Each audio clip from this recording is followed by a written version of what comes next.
ప్రభునామంలో చేరవచ్చిన వారికి వందనములు. కొలసీలకు రాసిన పత్రిక 3వ అధ్యాయము. కొలసీలకు రాసిన పత్రిక 3వ అధ్యాయం మొదటిగా 1 నుండి 11 వచనాల వరకు చదువుకుందాం. కొలసీ 3వ అధ్యాయం కొలసీలకు 3వ అధ్యాయం, కొలసియన్స్ చాప్టర్ 3 వర్సెస్ 1 to 11, 1 నుండి 11 వరకు ఒక వచనం మార్చి చదువుకుందాము. కలిసి ఉన్న వచనాలని ఎవరు వంతొస్తే వాళ్ళు కలిసిన వచనాలు కలిసినట్లుగా చదువుదాం. తెలుగు బైబిల్లో కొన్ని వచనాలు కలిసి ఉన్నాయి కాబట్టి. కొలసీలకు రాసిన పత్రిక 3వ అధ్యాయం 1 నుండి 11 వరకు. మీరు క్రీస్తుతో కూడా లేపబడిన వారైతే పైనున్న వాటిని వెదకుడి, అక్కడ క్రీస్తు దేవుని కుడిపార్శ్వమున కూర్చుండి ఉన్నాడు.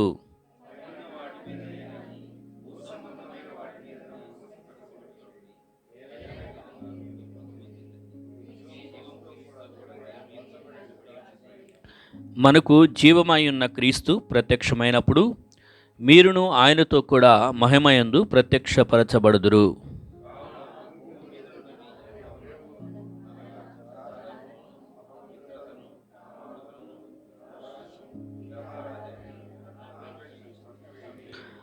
వాటి వలన దేవుని ఉగ్రత అవిధేయుల మీదకి వచ్చును.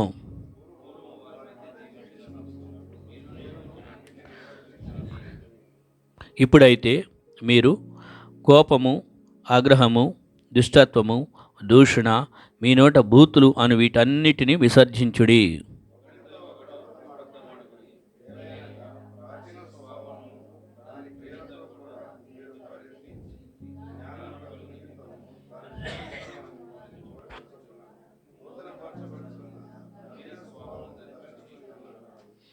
పదకొండవ వచనం కలిసి చదువుదాం. ఇట్టి వారిలో గ్రీసు దేశస్థుడని యూదుడని భేదము లేదు, సున్నతి పొందుటే అని సున్నతి పొందకపోవుటే అని భేదము లేదు, పరదేశి అని స్థితిహీనుడనని దాసుడని స్వతంత్రుడని లేదు గాని క్రీస్తే సర్వమును అందులో ఉన్నవాడునై ఉన్నాడు. దేవుడు తన ప్రజల నిమిత్తం కొన్ని స్టాండర్డ్స్ పెట్టుకున్నటువంటి దేవుడు. ఎందుకంటే దేవుడు కూడా కొన్ని స్టాండర్డ్స్ కలిగిన దేవుడు కాబట్టి మరి తన పిల్లలైన వారు కూడా స్టాండర్డ్స్తో ఉండాలని కోరుకుంటారు. అంతే కదా, ఏ తల్లిదండ్రులైనా వారి పిల్లల విషయంలో ఏం కోరుకుంటారు? కొన్ని స్టాండర్డ్స్ ఉండాలని కోరుకుంటారు. వారు మాట్లాడే విధానము, వారు చేసేటువంటి క్రియలు, మన ఇంటి పరువు తీయకూడదు, మన పేరు నిలబెట్టాలి అని, లేకపోతే మన మర్యాదలు దానికి తగ్గట్టుగా ఉండాలి అనేది కొందరి యొక్క ఆలోచన ఉంటుంది కదా. మరి మా పిల్లలు బయటకు వెళ్తే మరి పిల్లల పెంపకం అనేది బయట తెలిసిద్దంటే మరి ఇంట్లో అన్నీ నేర్పిస్తుంటాం, ఇలాగ కొన్ని స్టాండర్డ్స్ ఇలా ఉండాలి అని.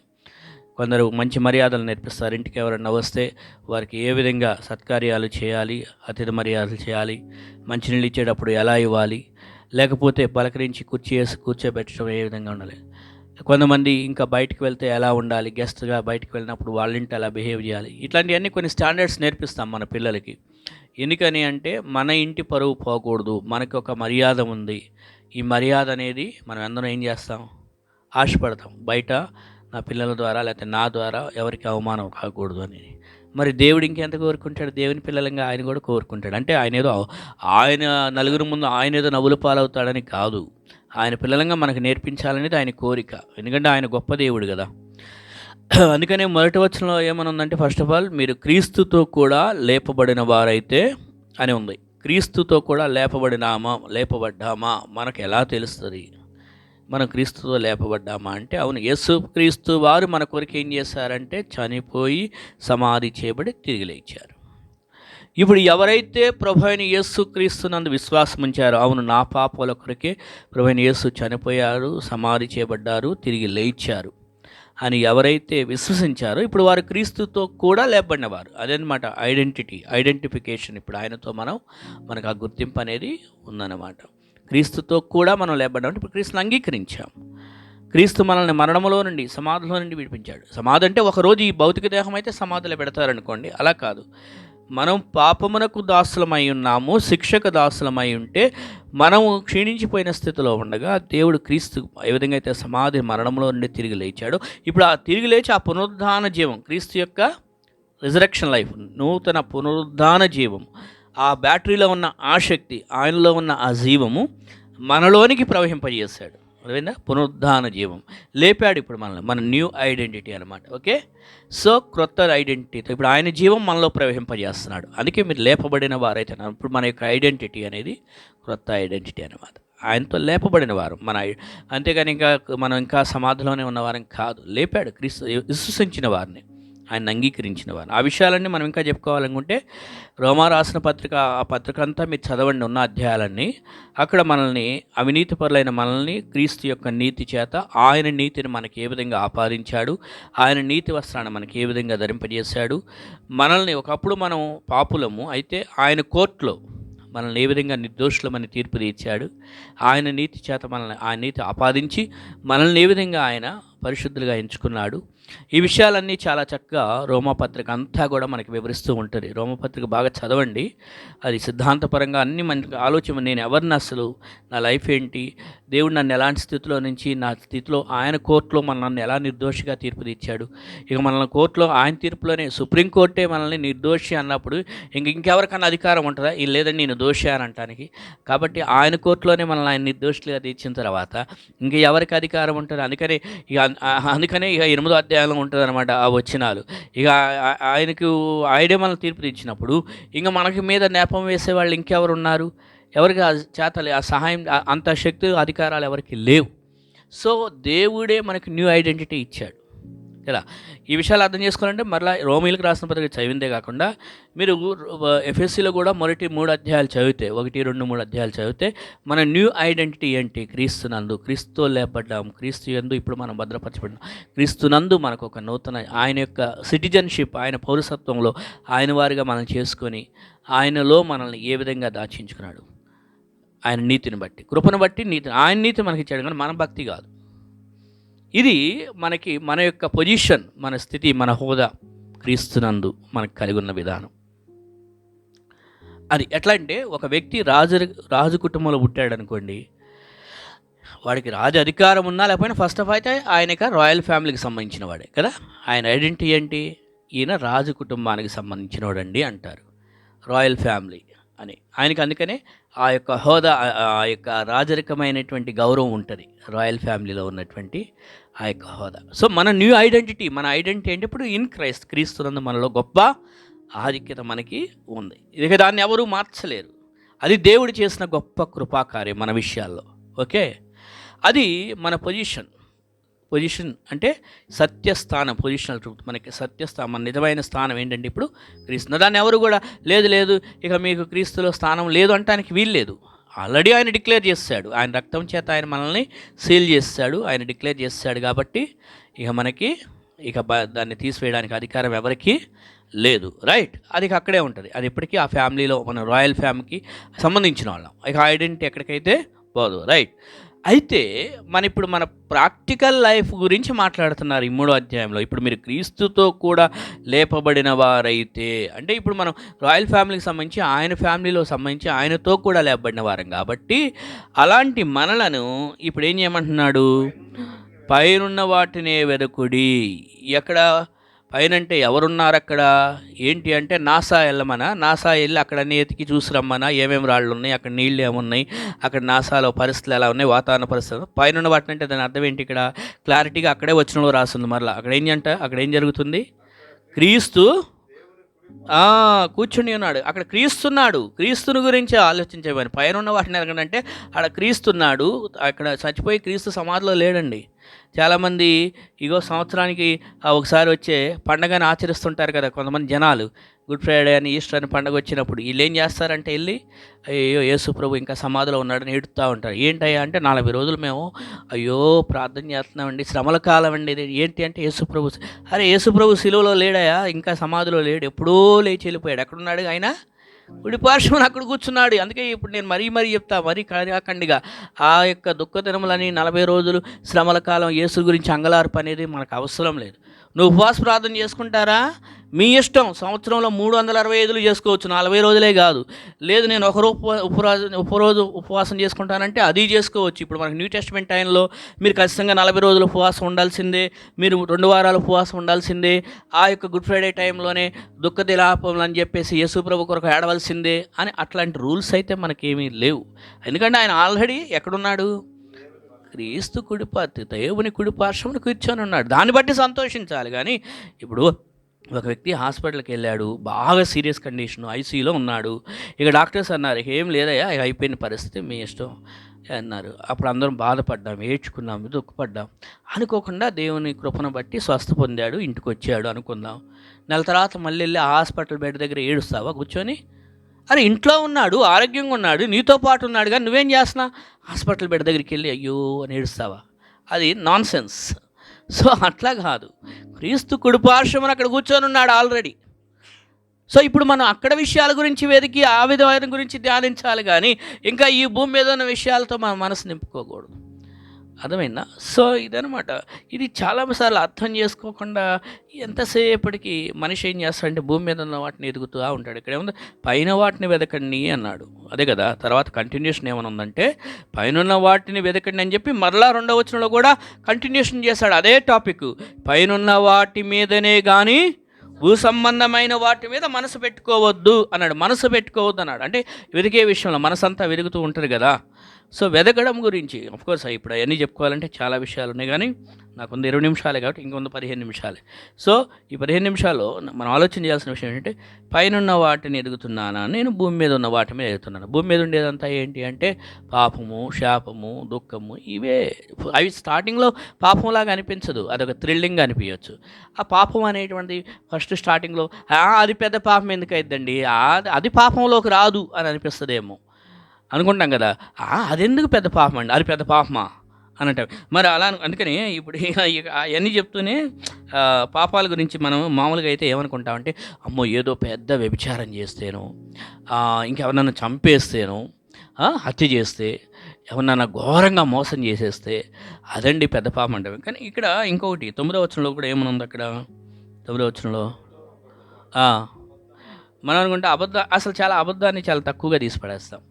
ఇప్పుడు ఇంట్లోకి ఒక పాము వచ్చింది అనుకోండి, ఓకే, పాము అనగానే ఏం చేస్తాం? అమ్మమ్మో పాము పాము పాము అని చెప్పేసి, అదికంటే అది కనపడే పెద్ద విషసర్పం అని చెప్పేసి దాని గురించి యాక్షన్ తీసుకుంటాం.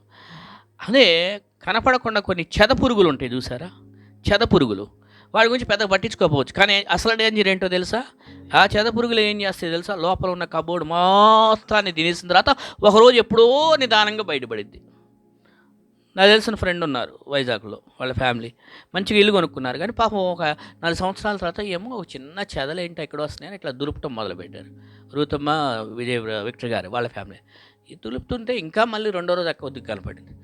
తీరా చూస్తే అదంతా వుడెన్ కబోర్డ్ అంతా లోపల తినేసింది మొత్తం. వాళ్ళు మొత్తం తీసి హౌస్ మొత్తం చూస్తే, వాళ్ళు ఇన్సెక్షన్ వాళ్ళని పిలిపించేస్తే అది చూసి ఓపెన్ చేస్తే మొత్తం ఫర్నిచర్ మొత్తం తినేస్తుంది. అది కనపడకుండా లోపల తినేసినటువంటి వాళ్ళు మొత్తం మళ్ళీ 3 లక్షలు ఖర్చు పెట్టాల్సి వచ్చింది ఆ ఫర్నిచర్ మొత్తం కనపడకుండా లోపల తినేసిన దానికి. అంటే ఉదాహరణ చెప్పానంటే మనం చెదపురుగు అనేసరికి పెద్దగా పట్టించుకోము. అదే ఒక పెద్ద పాము వచ్చిందంటే అరే పాము ఎలుకనగానే కనపడిద్దండి.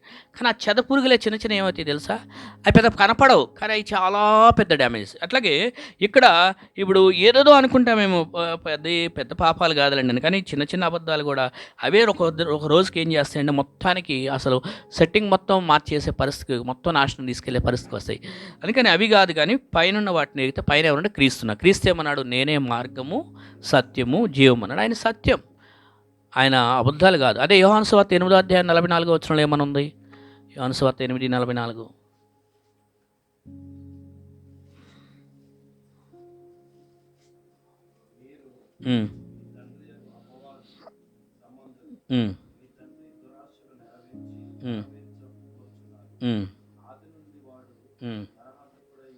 వాడు నరహంతకుడైండి,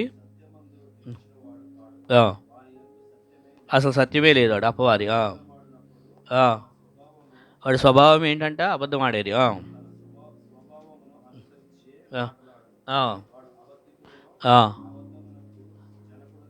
అదండి, ఇక సత్యం ఏడు ఉంటుంది. కాబట్టి వాడి పద్ధతులు, వాడి విషయాలు నేర్చుకోవద్దు. వాడి విషయాలు వాడి పద్ధతులు నేర్చుకున్నాం అనుకోండి, మనం వాడి స్వభావాన్ని బట్టి నాశనమే అయిపోతాం. ఆ చెదపురుగులు ఏం చేస్తాయంటే తెలియకుండానే లోపలంతా చెదబట్టి తినేస్తూ ఉంటాయి. ఒక రోజుకి ఎప్పుడుకో అరే రే ఇంత పెద్దగా మొత్తం నాశనం అయిపోయిందా అంటే ఎస్. అలాగా ఏదైతే చిన్న చిన్న చిన్న వాటిని అనుకుంటామో అవి మనం ఉండనిస్తామా ఏమవుతాయి అంటే మనల్ని మొత్తం నాశనం చేస్తాయి. కాబట్టి అందుకని వాటన్నిటిని త్వజించి వదిలిపెట్టేసి అనే మాట ఈ తర్వాత వచనాల్లో రాసి, వాటిని వదిలిపెట్టిన తర్వాత అంటే విసర్జించి అని 8వ వచనం ఉంది కదా, వీటన్నిటిని విసర్జించి తర్వాత ఏం చేయాలో 10వ వచనంలో ఏమనుందంటే, క్రియలతో కూడా పరిధ్వజించిన తర్వాత నూతన పరచబడుచున్న నవీన స్వభావం ధరించుకొని ఉన్నారు. మన యొక్క ఐడెంటిటీ చెప్పా కదా, నూతన పరిచయ స్వభావం ఒకటి ఇచ్చాడు దేవుడు మనకి. అది పైనుంది, పైనుంచి ఇచ్చాడు కానీ ఈ భూ సంబంధమైనది కాదు. క్రీస్తు ఇచ్చిన ఈ నూతన స్వభావాన్ని ధరించుకొని అపవాది స్వభావం వద్దు. ఇందాక 8 యోహాను సువార్త 8:44 చదివాం. వాడి స్వభావం వేరు, వాడంతా మోసం చేయడం. అందుకే ఆదాం విషయంలో మీరు గమనించండి, హవ్వ విషయంలో వాడు ఏం ఉపయోగించాడు? చిన్న అబద్ధం. వాడి స్వభావం ఏంటంటే చిన్న అబద్ధం ఆడించి ఏం చేశాడంటే మొత్తం జీవితం మొత్తం ఇక సృష్టికర్త దగ్గర నుంచి సృష్టిలో మానవుడు దూరం అయ్యేటట్లే చేశాడు. చిన్నదే కదా, ఏమైంది? చిన్న అబద్ధం, పెద్ద అంటే మనిషి దేన్ని ఎదుగుతున్నాడో దాన్ని సాతానుడు చక్కగా దాని మీద వీడు ఇది ఎదుగుతున్నారు కదా, దీన్ని చక్కగా మనం ఆకర్షగా చూపుదాన్ని ఆ పండు వైపు చూస్తూ ఉంటే ఆకర్షగా కనపడేటట్టుగా చేసింది అపవాది. ఏదో ఏం పర్వాలేదు, తిన్నా ఏమవుదు అంటే ఏమైందంటే స్లోగా ఆ చిన్న మాట నమ్మేటట్లు చేసి నమ్మిన ఆ మాట నుంచే దూరం అయ్యేటట్లుగా సాతానుడు చేస్తాడు. కానీ మనం పైన ఎదిగే వాళ్ళమైతే ఈ పండు గురించి ఎందుకు ఎతకాలి? అరే నాకు దేవుడు మా భర్త చెప్పాడు, ఆదాము చెప్పాడు, మరి మనకి దేవుడు ముఖ్యమని ఆయన మాట నమ్మాలి కానీ ఈ మాట వద్దని అనుకోలేదు. అంటే మనసు ఎక్కడుంది? ఆ పండు మీద ఉంది. అది తినాలి, ఎట్లయినా సరే అది కావాలని. అందుకని ఈజీగా ఏం చేస్తాడు ఈజీగా ఆ పండు మనం ఏదైతే ఆశపడుతున్నా ఆ పండుని తీసుకొస్తాడు మన దగ్గరికి. అలాగే మనం 2వ రాజుల గ్రంథంలో కూడా చూస్తే 5వ అధ్యాయంలో అక్కడ గుర్తొస్తుందంటే మనకి ఒక వ్యక్తి పాపం స్వస్థత కోసం ఒక ప్రవక్త దగ్గరికి వస్తాడు. ఎవరు? స్వస్థత కోసం వచ్చాడు. వచ్చిన తర్వాత అతడేమనుకున్నాడంటే నాకు స్వస్థత, మహానుభావుడు నన్ను ఇట్లా ముట్టుకుంటాడు, ఏదో తాకుతాడు, ఏదో మంత్రం పలుకుతాడు, భూమి భోష్ అంటాడు, నన్ను స్వస్థపరుస్తాడని ఆయన ఏదో అనుకున్నాడు. అయ్యా మనిషి అనుకున్నట్టు కాదు, మనిషికి దేవుడు స్వస్థత ఇచ్చేది దేవుడు పద్ధతిలో దేవుడు చేస్తాడు కదా. అందుకే ఆయన అంటాడు, అయ్యా నువ్వు వెళ్ళి ఆ యోర్దాను నీళ్ళలో మునిగాయా అంటే ఇది చేయడానికి నేను వచ్చింది అన్నాడు. అంటే ఆయనకు తెలియదు కాబట్టి ఆయన ఏదో మైండ్ సెట్తో వచ్చాడు. చాలామంది జనాలు దేవుని దగ్గరికి వచ్చినప్పుడు ఏదో మైండ్ సెట్తో వస్తారు. నాకు ఇలా కావాలి, దేవుడు ఇలా చేయాలి, నేను అనుకున్నట్టు ఇలా చేయాలి. అది దేవుడు పద్ధతి. నువ్వు ఆయన దగ్గరికి వచ్చినప్పుడు ఆయన చేసే విధానాన్ని నువ్వు అంగీకరించాలి. కానీ డాక్టర్ దగ్గరికి వెళ్ళి డాక్టర్కి మనం చెప్తామా, డాక్టర్ నువ్వు నాకు ఇలా చేయి ఇలా చేయంటామా? లేదా డాక్టర్ ఏం చెప్తాడో విని సరే అయ్యా మరి నీకు ఈ వైద్యం ఇది అవసరము, ఇలా చేద్దామంటే ఓకేనండి అంటామా? లేకపోతే అలా వద్దు నాకు ఇలా చెయ్యి అని అంటే నువ్వా డాక్టర్ నేనా డాక్టర్ అంటాడు. మరి దేవుని దగ్గరికి వెళ్ళినప్పుడు కూడా ఈయన స్వస్థత కోసం వచ్చాడు. సరే ఈ యొక్క భక్తుడేమో మరి నువ్వు ఇలా ఉన్నావు, నీకు ఇట్లా చేయాలి, ఇలా జరగాలి, నువ్వు యోర్దాను నదిలోకి వెళ్ళి మునగాలంటే నాకు ఇది చెప్పడానికైనా నేను ఇందుకోసం వచ్చానా అనుకున్నాడు. సరే ఆయన తెలియదు. సరే అది అయిపోయింది. కానీ దేవుని వల్ల మళ్ళీ కొద్దిగా మనసు మార్చుకున్నాడు కాబట్టే స్వస్థత అనేది పొందుకున్నాడు కదా. స్వస్థత పొందుకున్నాడు నయమాను కదా. ఎందుకనంటే భక్తుడు, దాసుడు, దేవుని యొక్క ఈ ప్రవక్త ఆయన చెప్పినటువంటి మాట వినాలయ్యా, ఆయన మాటను మనం ఒకసారి చేసి చూద్దాం అని మరి అక్కడ చెప్పిన వాళ్ళు మాటకి కొద్దిగా ఆలోచించండి. నిజమే కదా, ఒకసారి చెప్పి చూసినప్పుడు మనం వింటంలో తప్పేముంది? అంటే మనసుని ఏం చేయాలంటే ఆలోచింపజేయాలి. నేనేదో మైండ్లో ఇది పెట్టుకొని ఇలానే జరగాలి, నాకు ఇలానే కావాలంటే కుదరదు. కానీ మరి ఈ ప్రవక్త చెప్పాడు కదా, చెప్పిందాన్ని ఒకసారి చూద్దాం. ఎందుకంటే మరి ఎలీషా ప్రవక్త అంటే ఆ రోజుల్లో ఆయనకున్నటువంటి అది ఆయన ప్రార్థనా జీవితం కానీ ఆయన పరిచయం కానీ గొప్పది. అయితే ఇదంతా బాగానే ఉంది. మరి ఆయన దగ్గర చక్కని భక్తులు ఉన్నారు, శిష్యులు ఉన్నారు. వాళ్ళు కూడా అమ్మో ఎలీషా దగ్గర చదువుకున్న శిష్యులు అంటే ఎంత పేరో ఆలోచన చేయండి. అలాంటిది పాపం వాడి పరిస్థితి చూడండి. 20వ వచనంలో ఏమనుంది? ఎలీషా దగ్గర ఉన్నటువంటి ఒక మంచి దాసుడు, సేవకుడు.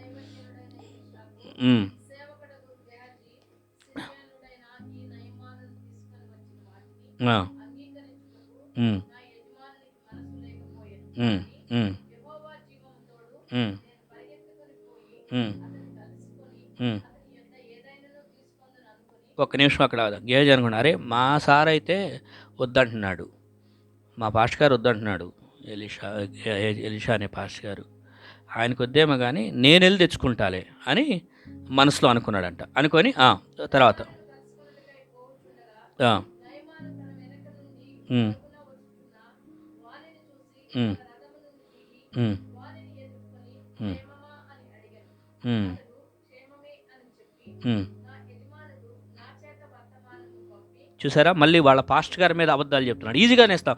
పాస్టర్ గారు బ్రదర్ ఇట్లా అన్నారు, బ్రదర్ ఇట్లా అన్నారు, బ్రదర్ ఇట్లా అడిగారు, బ్రదర్ ఇట్లా అడిగారు. చాలా ఈజీగా, అంటే పాస్టర్ గారు అనేసరికి మనం చాలా ఈజీగా ఒప్పుకుంటాం. పాస్టర్ గారు చెప్పారంట సరేలే అని. అది కూడా ఇప్పుడు అదే ఉపయోగిస్తున్నాడు అక్కడ. చదవండి చదవండి, మళ్ళీ ఒకసారి చదవండి సిస్టర్.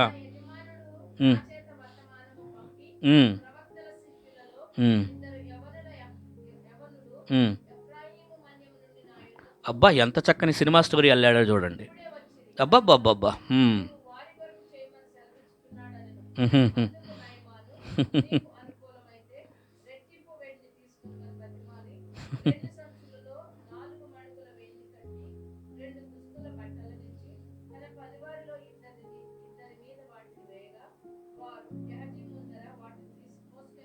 ఎందుకంటే పాస్టర్ గారి పేరు ఉపయోగించుకున్నాడు కదా. ఒక నిమిషం ఆగదండి. పాస్టర్ గారి పేరు ఉపయోగించుకునేసరికి అడిగిన దానికన్నా మంచిగా ఇచ్చారు. ఎందుకంటే అయ్యో పాస్టర్ గారు అడిగారంట, బ్రదర్ అడిగారంట అనగానే బ్రదర్ అడిగినప్పుడు మరి మనం ఆ మాత్రం చేయలేమా అని ఇంకా ఎక్కువే ఇచ్చారు. ఎలీషా పాస్టర్ గారు అడిగారంటే మరి ఏంటనుకుంటున్నావు, ఎలీషా పాస్టర్ గారు లాంటి వాళ్ళు అడిగారంటే మనం ఆయనకి చేశామంటే దేవుడు ఇంకెంత ఆశీర్వాదిస్తాడు నాకు. కాబట్టి మనం ఖచ్చితంగా చేయాలని పాపం ఆయన మంచి మనసుతోనే ఇచ్చాడు. కానీ ఈయన సినిమా స్టోరీ అల్లుతున్నాడు అన్న విషయం ఆయనకి తెలియదు కదా. అంటే ఇక్కడ గేహజీ ఇంతకాలం ఎలీషా దగ్గర ఉండి కూడా మరి ఎలీషా ఏమో మనకి దేవుడే ముఖ్యము, దేవుని వాటిని ఎదకాలి, దేవుడిచ్చేదాన్ని కోరుకోవాలి, కానీ ఏదో మనుషులు ఏదో ఇస్తారు, వాళ్ళ ద్వారా మనం ఏదో ఇదవ్వాలి, మనం ఏదో గొప్పగా ఇదవ్వాలని వీళ్ళకి ఎప్పుడు నేర్పిలా. కానీ ఎలీషా గేహజీలో మనసులో ఏంటంటే ఒక దురాశ, ఒక రకమైనటువంటి ఒక కావాలనే కోరిక, తుచ్చమైన వాటి కోసం. వాటిని కావాలంటే దేవుడు ఇవ్వడా? ఇంకొక రీతిలో ఇస్తాడు. కానీ వెళ్ళాడు, పాస్టర్ గారి పేరు ఉపయోగించుకున్నాడు, ఇంకో స్టోరీ చెప్పాడు, వేరే వాళ్ళిద్దరు వచ్చారు, వాళ్ళ కోసం కావాలంట. మా పాస్టర్ గారి కోసం కాదులే, కానీ మా పాస్టర్ గారు చాలా మంచోళ్ళండి, ఆయన కోసం కాదు, మళ్ళీ వేరే వాళ్ళ కోసం అని ఈ సినిమా కూడా అల్లి ఎంత చక్కని మాటలు చెప్తుంటే వాళ్ళు పాపం మరి అయ్యో పాస్టర్ గారు అడిగారంటే మరి ఊరుకుంటారు, ఇచ్చేస్తారు వెంటనే. ఇలా ఇచ్చాడు. అయిన తర్వాత ఏం జరిగిందండి? మెట్ల దగ్గరికి రాగానే, బయట మెట్ల దగ్గరికి రాగానే మళ్ళీ వాళ్ళని లోపలికి రానిలేదు చూడండి. అబ్బబ్బబ్బా, ఏం తెలియనట్టు మళ్ళీ గుడ్ మార్నింగ్ సార్, ఏమైనా కావాలా సార్, టీ తీసుకురానా, లేకపోతే సార్ ఇవి వచ్చినావు, ఈ భలే బాగుంది సార్, ఈ బైబిల్లో మీరు చెప్పారు రాత్రి మెసేజ్ ఎంత బాగుందంటే చక్కగా, అంటే మనం అర్థమయ్యే భాషలో మనకి చెప్తున్నాను అనమాట. ఓకే రైట్, చెప్పండి.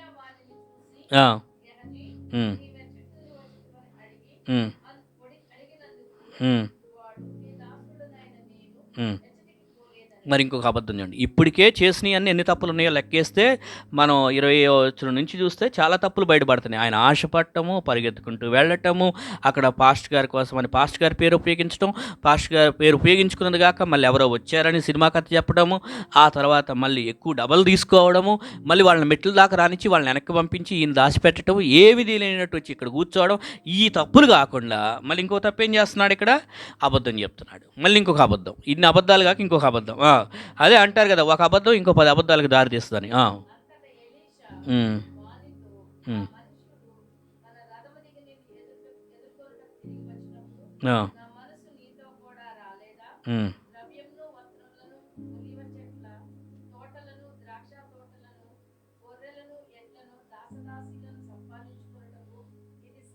ఇది సమయమా? మనం ఎవరం? మనం ఏ ఉద్దేశంతో ఇక్కడ ఉన్నాం? ప్రజలకి దేవుని వాక్యం చెప్పి ప్రజల్ని దేవుని మార్గంలో నడిపించడానికి, దేవుని విషయాలను వెతకడానికి కదా ఉంది. అలాంటి ఏదో ఆస్తిపాస్తులు సంపాదించుకోవాలి అంటే ఆ రోజుల్లో అంటే ఇక్కడ వాళ్ళు వాడినటువంటి పదాలు ఈ విధంగా గొర్రెలని, ఎడ్లని, తోటలని, ఒలివ చెట్లని, దాసదాసీలని అన్నారు. ఈరోజైతే మనం ఉన్నది ఇక్కడ ఎందుకు? ఓ 4 బాడీ గార్డులను పెట్టుకొని, ఒక 4 బెంజ్ కార్లు పెట్టుకొని, ఓ పెద్ద నేను వేసుకునే సూటు 30,000 నేను చూపించుకుంటూ, ఇందుకోసమా మనం ఉంది? ఎందుకున్నాం? యహాజీ చెప్పు, మనం ఎందుకున్నాం ఇక్కడ? ప్రజలకి దేవుని మాటలు 4 చెప్పి వాళ్ళ సమస్యల్లో వాళ్ళ కోసం ప్రార్థన చేసి వాళ్ళకి కొద్దిగా 4 ఆదరణ మాటలు కలిగించడానికి కదా మనం ఉంది. మర్చిపోయావా నువ్వు? సంపాదించుకునే టైం ఇది మన కాదా సమయం? మన సంపాదన పైన కదా, మనం ఇక్కడ కోల్పోవడానికి కదా ఉంది అని గేహాజీకి అర్థమయ్యేటట్లు చెప్పాడు. నువ్వు వెళ్ళినప్పుడు నీ మనసు నాతో రాలేదు. దేవుడు కొన్నిసార్లు మీరు ఎన్నైనా చెప్పండి, కొందరికి ఈ సెన్స్ అనేది ఇస్తాడండి. మనం అనుకుంటాం అబ్బా నేను ఈజీగా భలే ఈ మాటతో దాటేసేయాలి బ్రదర్ని కానీ అనుకుంటాం. కానీ ఏమండి, దేవుడు కొన్ని సందర్భాల్లో నా భక్తుడు, నా దైవజనుడి దగ్గర, మా పెద్ద పాస్టర్ దగ్గర నాకు ఎదురైన పరిస్థితి నాకు తెలుసు. అమ్మో, ఆ పాస్టర్ గారు దేవుడే ఆయనతో ఉండటం, గద్దించడం నేను చూసా చాలాసార్లు. ఆయన దగ్గర నేను చాలా జాగ్రత్తగా ఉండాలి, అగ్నిలా కాలిపోతామని. సో దేవుని దగ్గర, దేవుని పిల్లల దగ్గర మనం పర్వాలేదులే అనుకుంటామేమో, కానీ అవి చాలా మనల్ని దేవుడు ఇక్కడ గెహాజీ అనుకున్నాడు, అబ్బా ఏం పర్వాలా, నేను వెళ్ళాను, నా పని ఏదో నేను చేసుకొని వచ్చాను, కానీ ఎవ్వరే తెలియదు అనుకున్నాడు. కానీ నా మనసు చాలు నీ వెనకాల వచ్చి. ఎందుకంటే ఇన్ని సంవత్సరాలు గెహాజీతో ఉన్నాడు. గెహాజీని ఆ మాత్రం గెస్ చేయలేడా ఎలీషా? అంత పిచ్చోడా ఎలీషా దేవుని భక్తుడు? ఏమండి, అయితే ఎందుకు ఇవన్నీ చెప్పుకున్నాడు? గెహాజీ ఏమో యెహోలోహ సంబంధమైన వాటిని వెతుకుతూ కూర్చున్నాడు, బంగారము, వస్త్రాలు, వెండి, వీటి కోసం. కానీ ఎలీషా భక్తుడు, అయ్యా మనం వాటి కోసం కాదు, మనం ఉన్నదంతా ఇంకా దారబోయడం కోసం మనం ఎదగాల్సింది ఆ పరలోకంలో క్రీస్తు మాటలు, క్రీస్తు విషయాలు మన హృదయంలో ఉండాల్సింది. ఈ బంగారము, ఈ వస్త్రాలు, ఈ లోక సంపాదన ఇది కాదయ్యా. అవన్నీ దేవుడు ఇచ్చే రోజున ఇస్తాడు, ఇవ్వకపోయినా దేవునికే స్తోత్రం. మన హృదయంలో ఉండాల్సింది ఏంటి అని ఆ కొలసీలో మనం చదివాం కదా, 3వ అధ్యాయం అంతా చదివిన 3వ అధ్యాయంలో 11 దాకా చదివాం. ఇక సమయం లేక నేను మిమ్మల్ని ముందుకు చదివించలేదు. కానీ అక్కడ 16వ వచనంలో ఏమని ఉంటుంది? కొలసీలకు రాసిన పత్రిక 3:16.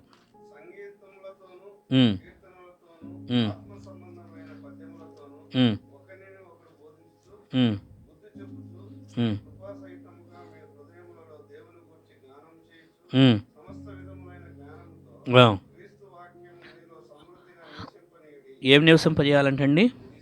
సమస్త విధములైన జ్ఞానముతో క్రీస్తు వాక్యము మీలో సమృద్ధిగా నివసింపజేయాలి. ఇవి ఇంపార్టెంట్గా నివసింపజేయాలి. దేవుని పాటలు, దేవుని వాక్యము, దేవుని యొక్క విషయాలు, దేవుని జ్ఞానంతో కూడిన మాటలు, వాక్యాలు, ఇవి మన హృదయంలో సమృద్ధిగా నివసింపజేయాలి. కానీ మన హృదయం అంతా ఆ గేహాజీలాగా నయమాన్ తెచ్చిన ఆ బంగారము, ఆ వెండి వస్త్రాలు వాటి మీద ఉందనుకోండి, అలా ఆశలు ఉన్న వాళ్ళందరూ వాళ్ళు నాశనం అవుతారు, వాళ్ళతో పాటు వాళ్ళకున్న వాళ్ళకి నాశనం చేస్తారు. అది ఇంకో బెస్ట్ ఎగ్జాంపుల్ ఏంటంటే, టైం లేదు కానీ నేను చదివించను, కానీ యెహోషువ గ్రంథంలో ఉంటుంది. మనకి యుద్ధానికి వెళ్ళారు, గుర్తొస్తుంటుంది. వారు ఎరుకో పట్టణం అయిపోయిన తర్వాత హాయి పట్టణం ఏముంది, ఇలా గెలిచేద్దాం అనుకున్నారు. కానీ వాళ్ళల్లో ఒకడు ఉన్నాడు, వాడు వీటిని వెతుకుతూ ఉన్నాడని మిగిలిన వాళ్ళకి తెలియదు. కానీ ఆ కుటుంబం మాత్రం తెలుసు కదా. అందుకని ఆకాన్ ఒక్కడు ఆశపడ్డాడు అటన్నిటి కోసం, తెచ్చుకొని దాచిపెట్టుకున్నాడు. ఆయనతో పాటు ఆయన కుటుంబం కూడా రాళ్ళు పెట్టి కొట్టారు. ఇంక ఈ రకంగా చెప్పుకుంటే మళ్ళీ ఏమనుకో, చిన్న అబద్ధమే, నాకు తెలియదు, నాకు సంబంధం లేదు అని, చిన్న అబద్ధమే కదా అని గెహాజీ అనుకుంటున్నాడు. అండి ఆ చిన్న అబద్ధం. ఇంకా మన క్రొత్త నిబంధనలో కూడా ఇంకా స్ట్రిక్ట్ చెప్పాలంటే. ఇంకా గెహాజీతో ఇక్కడ మాట్లాడే అంత టైం ఇచ్చి చివరికి గెహాజీకి ఏమైంది అక్కడ పనిష్మెంటు? ఏ నయమాన్ అయితే పాపం కుష్ఠరోగంతో వచ్చి స్వస్థ పొంది వెళ్ళాడో ఆయనకి స్వస్థ అయితే వచ్చింది, కానీ ఆ రోగం ఈయనకి పట్టుకుంది. ఏమండి, ఇంకా కనీసం నయమానికి ఈ యొక్క గెహాజీ విషయంలో సరే కుష్ఠరోగం వచ్చింది, ఇంకా ఏమన్నా రేపో ఎల్లుండో ఆయన మారు మనసు పొందడానికి అవకాశం ఉంది. కానీ క్రొత్త నిబంధనలోకి వచ్చేసరికి ఇంకా రేపు అనే టైం ఇవ్వలేదు. మీరు అపోస్తల కార్యం 5వ అధ్యాయంలో చదివితే ఒక భార్యాభర్తలు ఉన్నారు. అపోస్తల కార్యం 5వ అధ్యాయం, వాళ్ళకి ఇంకా రేపు అనే టైం ఇవ్వాలా. పాస్టర్ గారితో ఇక్కడ మాట్లాడుతూ ఉండగానే అలా టప్ మరి పడిపోయి చచ్చిపోయారు అననీయ సఫీరాలు. వారు ఏం చేశారంటే చిన్న అబద్ధమే, ఆ చిన్న అబద్ధమే కదండి. అండి మనం పైనున్న వాటిని వెతకాలి, కానీ ఈ భూ సంబంధమైన వాటి కోసం అబద్ధాలు ఆడుకొని అదేదో సంపాదించుకుందాం అనుకుంటే అబద్ధాల గురించి బైబిల్లో చాలా విషయాలు ఉన్నాయి. అబద్ధం చేత సంపాదించుకున్న సొమ్ము నాశనం అయిపోద్ది, వారి గృహం నాశనం అయిపోయిద్దని సామెతల్లో క్లియర్గా ఉన్నాయి వచనాలు. అదేదో మనకేదో వర్ధిల్లింపజేస్తా అనుకుంటామేమో. అబద్ధముల చేత పాపం తెచ్చుకున్నాడు కానీ గెహాజీ, అది అతనికి కుష్టి వ్యాధిని తీసుకొచ్చింది. ఇప్పుడు జీవితకాలం అంతా కూడా ఖర్చు పెట్టుకుండాలి. ఆయన తెచ్చిన బంగారం, ఆ వస్త్రాలు, ఈ కుష్టి వ్యాధి తీర్చుకోవడం, కానీ అది తీరేది కాదు. ఎందుకు దేవుని కోసం వెతకమన్నప్పుడు అవి మానేసేసి దేవుడు ఏం వెతకమన్నాడు? మంచి బుద్ధులు ఎతకమన్నాడు, పాత వాటిని మానేయమన్నాడు. దురాశ, కామాతురత, జాగ్రత్వం ఇవన్నీ వదిలేసి నవీన స్వభావమును ధరించుకొని నవీన విషయాలను ఎతుకుదాం. దేవునిలో ప్రేమ, కరుణ, క్షమాపణ, దయ కలిగి ఉండటం, జాలి కలిగి ఉండటం, ఒకరినొకరు అర్థం చేసుకోవడం, ప్రేమతో ఉండటం, ఇవి. ఎందుకంటే ప్రేమలో సత్యం ఉన్నది అది. కాబట్టి వీటిని వెతుకుదాం, వాటి కొరకు జీవించుదాం. అటువంటి కృప దేవుడు మనకి దయచేయను గాక. వాక్యం కొరకు మంచిది. దేవుని కృపను బట్టి మనం ఈరోజు దేవుని సన్నిధిలో గడిపాము, దేవుని మాటలు విన్నాము, చాలా సంతోషం. 2 వర్తమానాలు కూడా ఇంటికి వెళ్ళాక ధ్యానించండి. దేవుడు మాట్లాడిన విషయాలు. దేవుని కొరకు శ్రమలు పడాలి, అలాగే దేవుని కొరకు మనము ఏమి వెతకాలి దేవుని పిల్లలంగా. బైబిల్లో మీరు ఓన్గా పర్సనల్ స్టడీ చేయండి. మీ హోంవర్క్ ఏమేమి వెతకమనుంది. మొదట దేవుని నీతిని, దేవుని రాజ్యాన్ని వెతుకుడి అనుంది, పైన వాటిని వెతుకుడి అనుంది. ఇలాగా చదవండి, దేవుని వాక్యం తెలుసుకోండి. దేవుడు ఏం వెతకమంటున్నాడు, ఆయన వాక్యాన్ని హృదయంలో సమృద్ధిగా నివసింపనేయడి.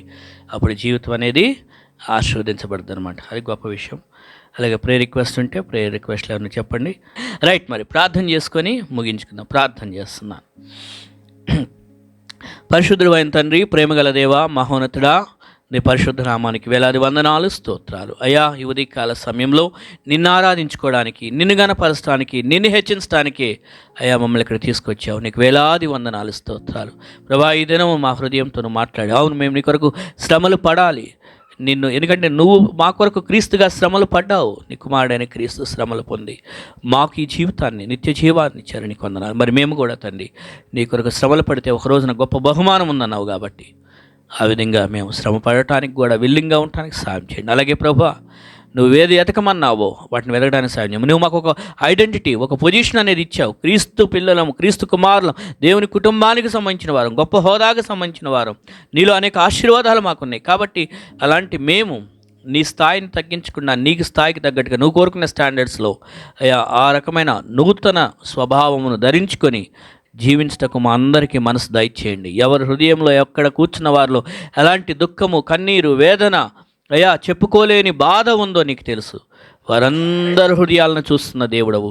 వారి హృదయ బాధను మీరు తుడిచివేయండి, కన్నీటిని తొడవండి, ఆదరించండి. దుఃఖ హృదయాలకి ఆదరణ కలిగించండి. నీవు ఉన్నావనే ధైర్యం ఇక్కడ చేరి వచ్చిన వారందరికీ సహాయం. గర్భఫలం అనేటువంటి గర్భఫలంలో నుంచి ఆశీర్వాదాన్ని కలిగించమని కూర్చున్నాం. అయ్యా, అనారోగ్యంగా ఉన్న వారిని మీరు ముట్టండి, తాకి స్వస్థపరచండి. ఇంకా పిల్లలు చదువుకుంటున్నారు ప్రభా, వారి చదువుల్లో తోడుగా ఉండండి. కాలేజ్ పిల్లలు, స్కూల్ పిల్లలు, అలాగే ఆఫీస్కి వెళ్ళేవారు, ప్రతి ఒక్కరిని కూడా పేరు పేరు వరుస మీరు ఆశీర్వదించండి. ఈ సంఘానికి వచ్చిన ప్రతి బిడ్డ కూడా నీ నామంలో వర్ధిల్లించబడాలని కోరుచున్నాం.